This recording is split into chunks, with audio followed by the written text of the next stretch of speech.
Thank you so much for choosing our video out of millions of others. I know it's time for you to start being nicer to yourself, daydreaming more, and loving yourself more in order to give yourself more wonderful feelings. I hope you enjoy this video and that you always believe in yourself. The moment we are feeling the same way every single day, then all of a sudden we begin to live life from particular biology. And so then you start thinking about all the knowns you have to do in your life, all the people you have to see, the places you have to go, the things you have to do at very specific times. And you anticipate the feeling of every single one of those events. You start to think about how they're going to feel. Oh, I got to see that person. Oh, I got to do that thing. I got to go shopping. I got to do this.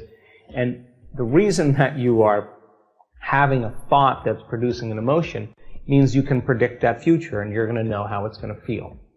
So if you can predict the future event and you know how it's going to feel, then it means nothing new can happen in your life because a new experience should have a new emotion. So people unconsciously begin to select knowns in their life and they begin to emotionally embrace it, and what they're doing is they're limiting their possibilities. So it limits the amount of room for the unknown or the uncommon to happen in their life because their body's programmed into a predictable future based on the emotions and memories of the past. So then, certain things in our life bring pleasure. You start thinking about a cup of coffee or seeing your new puppy or coming home and seeing your wife or whatever it is. You select that thought in your mind.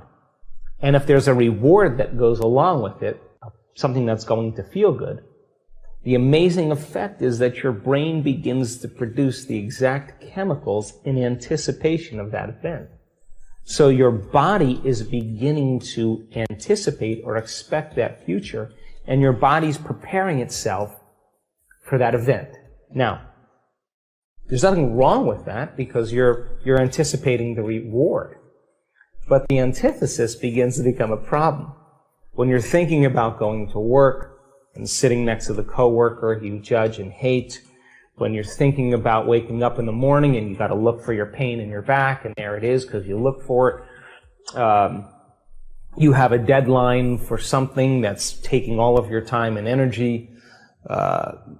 People have certain problems in their life that have emotional correlations.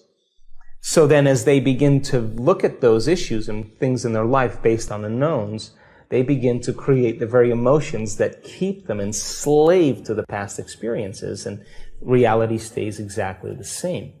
So if feelings and emotions are the end product of past experiences, and you can remember experiences better because you can remember how they feel, and those emotions are familiar, it tells us two things. Number one, nothing new is happening in your life. And number two, if you can't think greater than how you feel, or feelings have become the means of thinking, then you are literally thinking in the past. And your life is going to reflect that. So then getting people to begin to change that from the old self to the new self really requires a tremendous amount of awareness. And that's where my work comes into play. The majority of people in their waking day, in a normal day, spend about 70% of their time living in stress. And living in stress is living in survival. And the actual definition of stress is when your body's knocked out of homeostasis. Stress is when your body's knocked out of balance.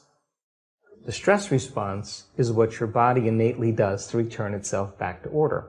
You have three types of stress. You have physical stress, like trauma, injuries, accidents, falls. You have chemical stress, like bacteria, viruses, blood sugar levels, heavy metals in food, hangovers, whatever.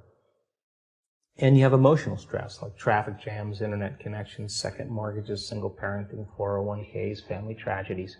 All of those things knock the brain and body out of balance. Now, all organisms in nature can adapt to short-term stress. A pack of coyotes chases a deer in the forest. The deer outruns the coyotes. The stress is over. The deer returns back to homeostasis and it grazes again. The event is over. When the deer perceives a threat in its external environment, it turns on a primitive nervous system called the fight or flight nervous system. And that autonomic nervous system, that sympathetic nervous system, begins to mobilize enormous amounts of energy for some threat in the external environment. Now, deer has all its physiology changed. All the blood is sent to the extremities. Heart rate increases. Respiratory rate increases. Pupils dilate. The 1,300 chemicals that are created in a matter of seconds is to cause the deer to survive in some difficult condition. Now, human beings have the same mechanisms.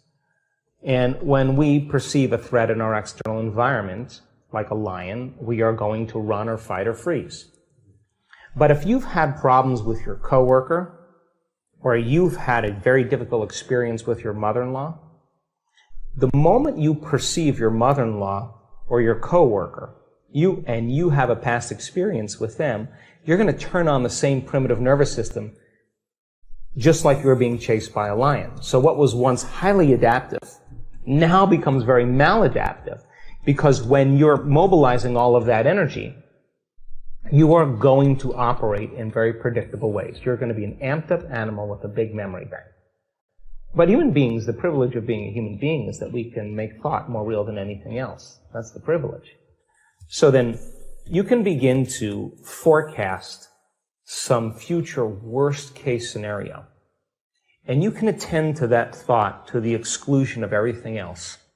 And you can focus on it to such a degree that you will begin to anticipate the event and produce the same chemicals as if you were in that experience.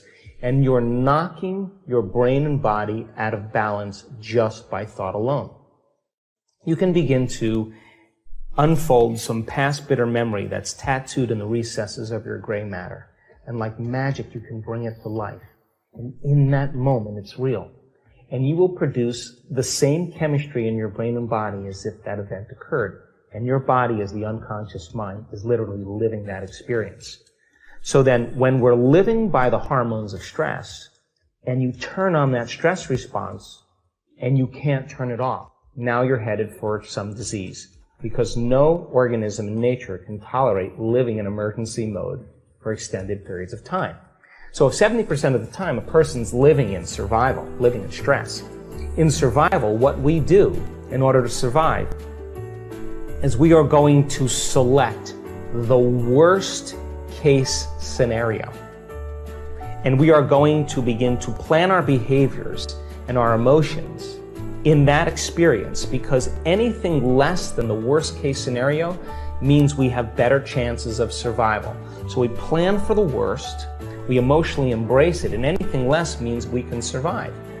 So out of the infinite potentials in the quantum field, anxiety really represents a poor imagination, but it's highly adaptive if you're living in survival, because you got to get ready for that. So 70% of the time, people are selecting the worst case event in their life and emotionally embracing it, and they're programming their autonomic nervous system into a very specific destiny. Thank you for watching. If you enjoyed the video, please leave a like and share it with someone who could use some motivation.